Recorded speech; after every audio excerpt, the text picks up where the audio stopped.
Global Lifestyle Contrast Egg Preservation Laws. In the USA, the USDA requires eggs to be washed and sanitized, which removes the natural protective cuticle. This makes refrigeration mandatory to prevent bacteria.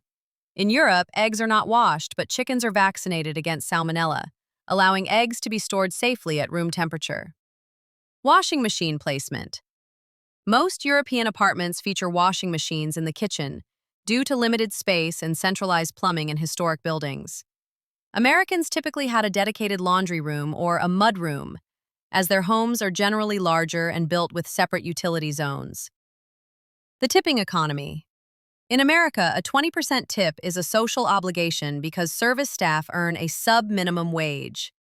In Europe, servers are paid a full living wage, and service compris, service included, is often already part of the bill, making tipping a small gesture rather than a requirement.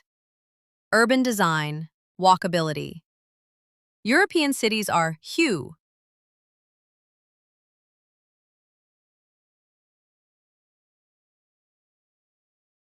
Staring at the closed door of the pantry. The silence in the house was absolute ringing. I used to love this silence. It meant peace after a long day at the sewing machine when my eyes were tired from tiny stitches and my back ached from the endless stooping. But today the silence felt predatory. It was waiting. My stomach twisted into a tight knot. It's shameful to admit, but I was hungry. Just ordinary human hunger, the kind that gets persistent by evening. I walked over to the cabinet. The hinges creaked as if complaining about the disturbance. The shelves were impeccably clean and terrifyingly empty. Quintessa had packed in a rush. She had darted around the apartment like a bright tropical bird trapped in a cage, tossing bikinis, light sundresses, and tanning lotions into her suitcase.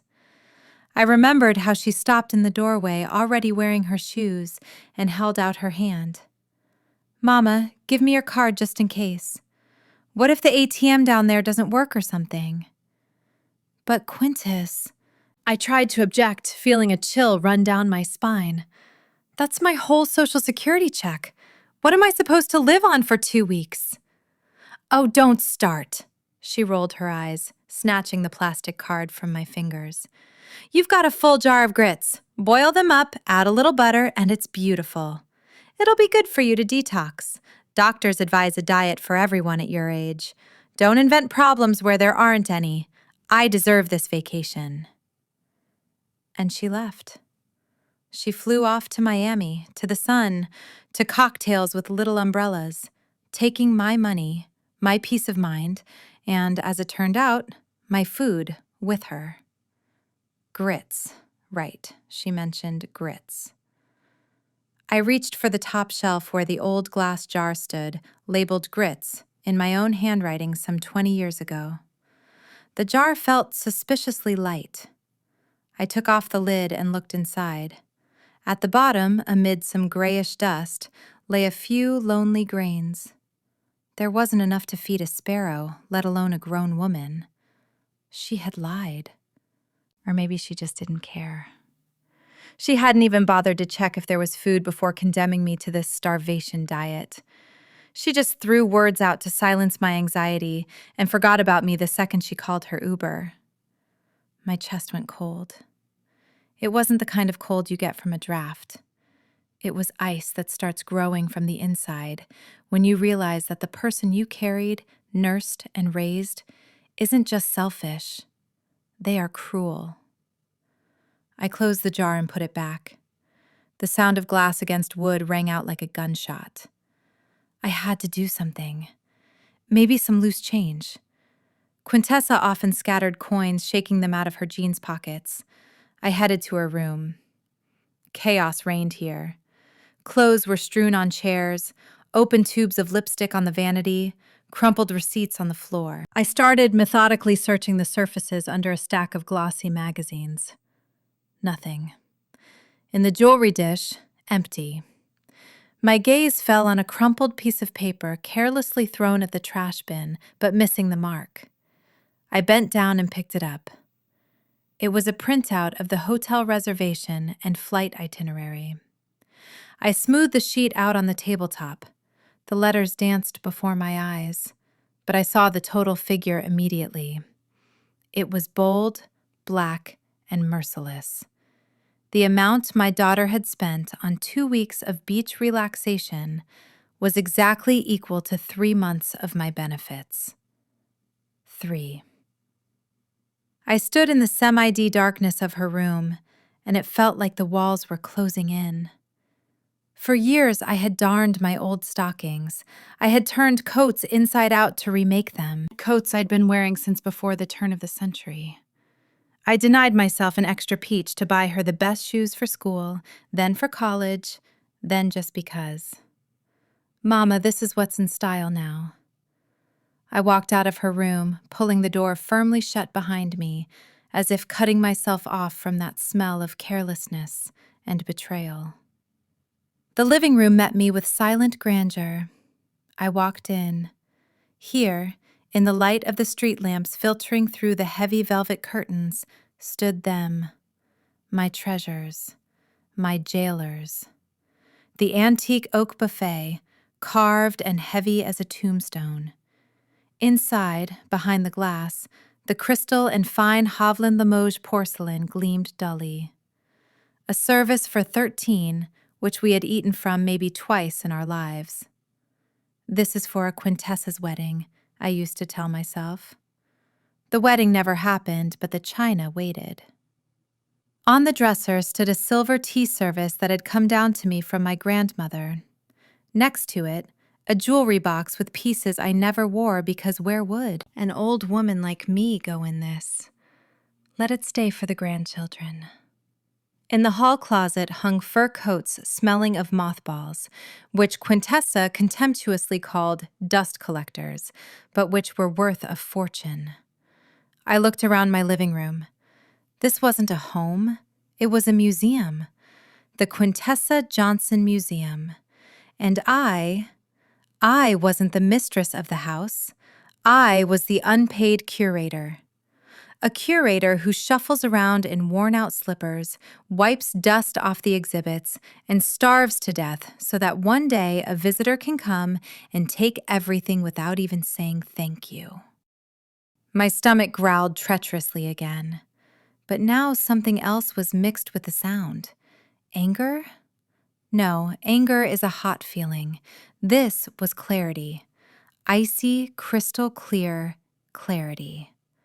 I walked over to the coffee table where a stack of old newspapers lay. Quintessa always scolded me for not throwing them out. Junk, trash, she would snort. But I knew that in the classified section there was something I needed. I had seen the ad a week ago, circled it in pencil just because out of habit, never admitting the thought that I might need it. I sorted through the papers. There it was, the City Chronicle, the page with private ads. The red pencil circle was barely visible in the dim light, but I knew what it said. Mr. Alistair Sterling. I buy antiques, porcelain, silver, rarities, honest appraisal, house calls. I looked at the telephone. Old rotary reliable grits, you say? I whispered into the void.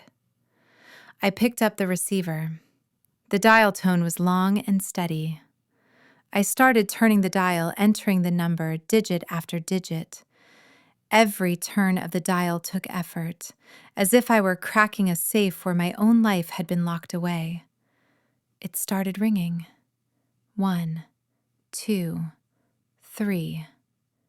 Hello? A male voice answered, slightly raspy but polite. Listening. I took a deep breath of air that smelled like the dust of my museum. Good evening. My voice sounded unexpectedly firm, even to myself. Is this Mr. Sterling? My name is Daphne. Do you buy sterling silver flat tier? I do. Professional interest appeared in his voice. What period are we talking about? I looked at the empty velvet case where the spoon should have been, then shifted my gaze to the buffet. Yes, early 21st century, I said. I want to sell it tomorrow. Mr. Sterling turned out to be punctual. At exactly 9:30 in the morning, the doorbell sliced through the silence of the brownstone, making me flinch. I hadn't slept all night, sitting in the armchair opposite the buffet like a sentry guarding treasures before surrendering them to the enemy. But the enemy was no longer poverty. The enemy was my own submissiveness. I opened the door. On the threshold stood a man of about 61 in a neat gray overcoat and wire-rimmed glasses. He looked intellectual, black, distinguished, but his eyes, keen, observant, betrayed a man used to appraising not just things, but people. "Mrs. Daphne," he asked, tilting his head slightly. "I am Alice Dister. We spoke yesterday. Come in. Don't take off your shoes." I stepped back, letting him inside. He walked into the living room, and I saw his gaze slide over the walls, the heavy furniture, the paintings. He had expected to see another grandmother with cheap trinkets, silver-plated knickknacks, and a hope to get at least a penny. But when he saw the furnishings, his eyebrows rose ever so slightly. "You have an interesting home," he noted cautiously. "This isn't a home," I replied dryly. "It's a storage facility." I walked to the sideboard and took out the heavy case lined with worn velvet. The latch clicked. I threw back the lid. On the dark green lining lay 13 silver spoons. They were massive, with intricate engraving on the handles, the monograms of my great-grandparents intertwined with grapevines. Quintessa adored them. She often took out this set, stroked the cold metal with her fingers, and said, "When I get married, Mama, we'll eat cake with these on our anniversary." This was her dowry, a dowry she hadn't even bothered to take with her while leaving to burn through my money. Mr. Sterling put on white cotton gloves, took a loop from his pocket, and leaned over the table. Silence hung in the room, broken only by his breathing and the soft clink of metal as he carefully turned a spoon.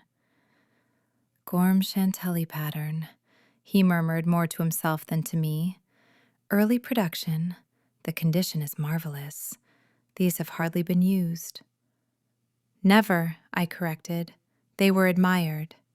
He straightened up, took off his glasses, and looked at me with new interest. "A rare and expensive item. Usually in these cases they offer the scrap price, but that would be sacrilege. I can offer you—" He named a sum. The sum was impressive. It equaled 5 of my monthly checks. A month ago, I would have fainted from happiness. I would have grabbed that money and hidden it under the mattress for a rainy day. But today, something different woke up inside me. Years spent at fabric markets where I haggled for every inch of silk for my clients to save them a dime, suddenly made themselves known. "No," I said firmly. Alistair blinked. "Excuse me? This is Gorham, early period." I repeated his words, looking him straight in the eye. "A full set in the original case without a single scratch. You will sell these to a collector for 3 times what you offered me. I'm not asking for the market price, Mr. Sterling. I'm asking for a fair dealer's price." I named my figure. It was 50% higher than his offer. He chuckled, wrinkles gathered at the corners of his eyes. "You, Mrs. Daffé, are not as simple as you seem." "Life teaches you," I parried. "All right, we have a deal." He paused for another second, weighing whether to haggle, but apparently realized that before him stood not a desperate old lady, but a business partner. "Deal." 5 minutes later, he left, taking the case with him, and I remained standing in the middle of the room, clutching a thick stack of bills in my hand. My heart was pound. I haggled for every inch of silk for my clients to save them a dime, suddenly made themselves known. "No," I said firmly. Alistair blinked. Excuse me? This is Gorham, early period. I repeated his words, looking him straight in the eye. A full set in the original case without a single scratch. You will sell these to a collector for 3 times what you offered me. I'm not asking for the market price, Mr. Sterling. I'm asking for a fair dealer's price. I named my figure. It was 50% higher than his offer. He chuckled, wrinkles gathered at the corners of his eyes. You, Mrs. Daffé, are not as simple as you seem. Life teaches you, I parried. All right, we have a deal. He paused for another second, weighing whether to haggle, but apparently realized that before him stood not a desperate old lady, but a business partner. Deal. 5 minutes later, he left, taking the case with him, and I remained standing in the middle of the room, clutching a thick stack of bills in my hand. My heart was pound. The heavy doors swung open before me, and I was washed over by the smell of fresh baking, coffee, and expensive spices. I walked past the shelves like a queen returning from exile. I didn't look at potatoes. I didn't look for discounts on pasta. I went to the deli counter. Weigh me out 1/2 pound of prosciutto di Parma, please, I told the clerk, and some of that Virginia ham. Then came the cheese section. I took a wedge of aged Parmesan and a soft brie with truffles. I grabbed a jar of almond-stuffed olives. I bought a fresh baguette, still warm, crusty, and then I saw them. Peaches, huge, velvety, filled with sunshine, lying on a woven tray. Out of season, of course, imported. They cost as much as an airplane wing. 2, I said, the most beautiful ones. And finally, the seafood section. Cold smoked salmon, thin slices, translucent in the light, the color of sunset. I walked out of the market with 2 paper bags. They weren't heavy, but they held more life than all my stocks of grits over the last 10 years. At home, I didn't eat in the kitchen on the oil tablecloth. I went into the living room. I took a snow-white tablecloth with handmade lace out of the sideboard. Quintessa forbade me to use it. You'll stain it, Mama. That's for guests. Today I am the guest, I said aloud to the empty room. I spread the tablecloth, took out the best plate from that very service. Thin porcelain with a gold rim. I laid out a silver fork. I still had forks. Knives and dessert spoons were also plentiful. I had only sold the teaspoons. I laid out my purchases. I rolled the slices of ham into rosettes, cut the cheese into cubes. Olives, salmon, warm bread that I broke with my hands, crumbling right onto the tablecloth, and the peach. I bit into it and sweet juice splashed onto my lips. The taste was incredible. It wasn't just the taste of food. It was the taste of freedom, the taste of the fact that I exist, that I am important, that my body, my stomach, my desires matter. I ate slowly, savoring every bite, washing it all down with black tea from a ceremonial cup. I looked at the blank wall where the calendar hung and realized all these years I had been saving things for a future that might never come. I lived in expectation that someone would appreciate my sacrifice, but sacrifices aren't appreciated. They are used. When I finished, only crumbs remained on the plate. I felt a fullness I hadn't experienced in a very long time. A calm, dignified fullness. I stood up and walked to the sideboard. The place where the spoon case had stood gaped with emptiness. The dust there was slightly lighter, outlining a rectangle. I reached into my coat pocket and pulled out the long receipt from the gourmet market. I carefully smoothed it out and placed it right in the center of that light rectangle in place of the family silver. On the receipt, amidst the list of delicacies, the word total was printed in large letters. I smiled at my reflection in the glass of the sideboard. Dinner, I whispered. It was just dinner. The week flew by like one long sunny day. I woke up not to an alarm clock to run to the cheap store for discounts, but when the sun touched my pillow. I had croissants with butter for breakfast, not empty oatmeal. And so, as I sat in the armchair with a glass of rich red wine, a Cabernet from 2015, advised by the sommelier at the wine boutique, the phone rang. The ring was harsh, demanding. I knew who it was without even picking up. Only Quintessa knew how to call, as if the telephone should apologize for not ringing sooner. Hello. I brought the receiver to my ear, not setting down my glass. Mama, my daughter's voice burst into my silence. In the background, the ocean roared, seagulls screamed, and some rhythmic music played. "How are you doing there? Still alive?" There was so much feigned concern in her voice, mixed with blatant superiority, that the wine seemed sour for a moment. "Alive, Quintessa, quite." "I was thinking," she spoke loudly, shouting over the surf, "you're probably bored there alone and hungry. You boil that grits but add more water. It's more filling that way. Old Grandma's recipe, remember." I took a sip of wine. The velvety taste returned, washing away the bitterness of her words.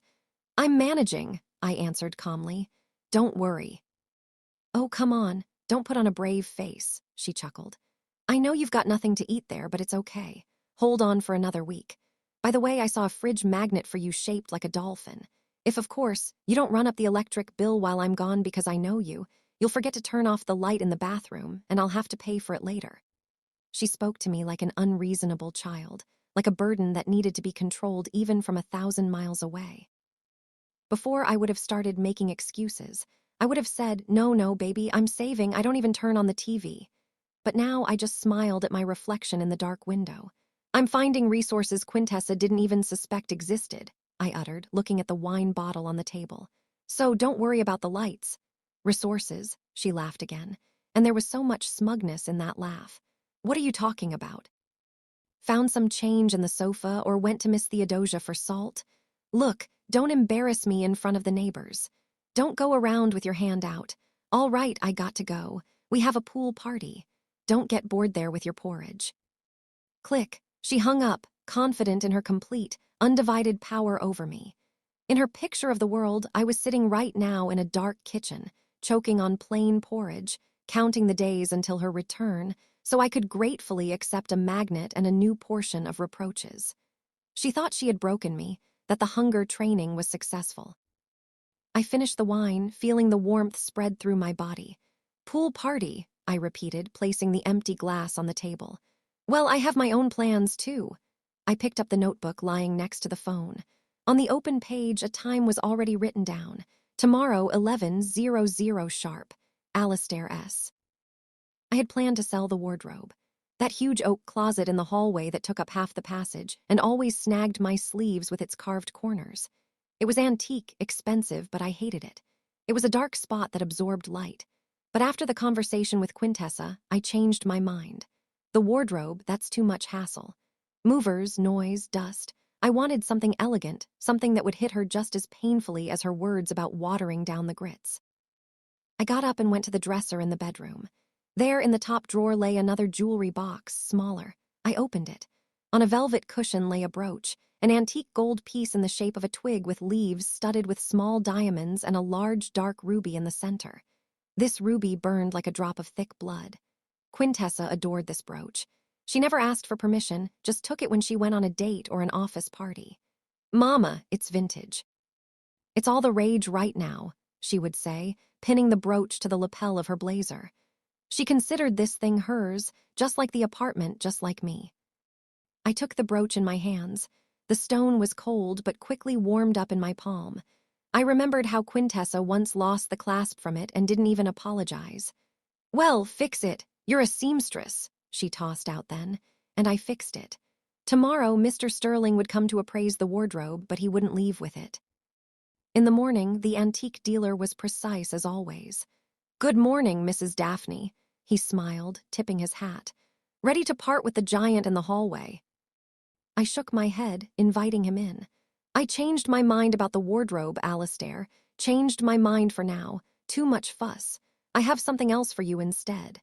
Please like my video and subscribe my channel Voice of Jecy."